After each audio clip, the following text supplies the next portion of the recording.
doesn't matter how fast you go. If you're good on the tree or better than the other guy on the tree and your car runs a dial in, you can win just as easily as anybody else.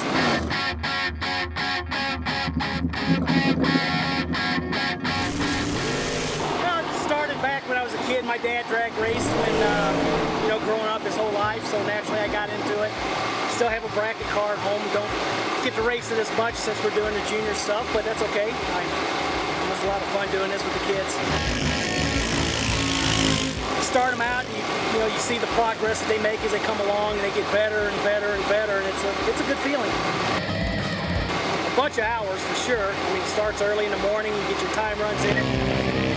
Depending on how you do during the day, during eliminations, how many rounds you go.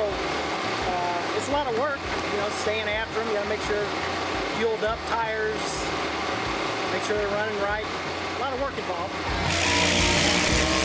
It's like I just told Kennedy on that pass there, I said, if the car's not running right, it's missing or whatever it's doing, I said, you may as well just lift. There's no point in punishing the car, if it's not running right. It's just gonna make other things worse probably.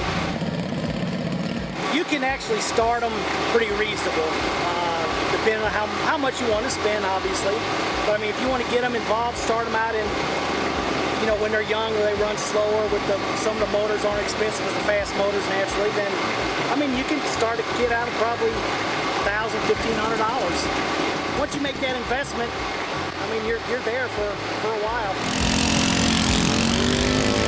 We are involved in a lot of other sports, and Kennedy and Dan's Cohen plays hockey and baseball, and we stay pretty busy. We're still struggling with Kennedy's car a little bit, still trying to iron it out, still working on some things, not quite there yet. That really puts him at a disadvantage. But Cohen's getting close. He's getting close to that final round appearance. Maybe it'll be today.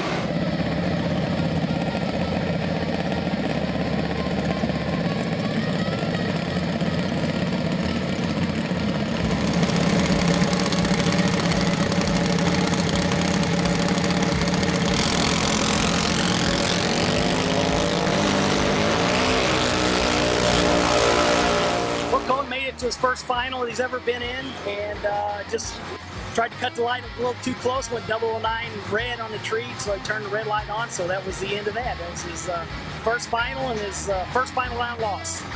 That was a good lesson for him. He learned what he needs to do the next time he's in the final. I'm proud of him, and I'm sure he's proud of himself.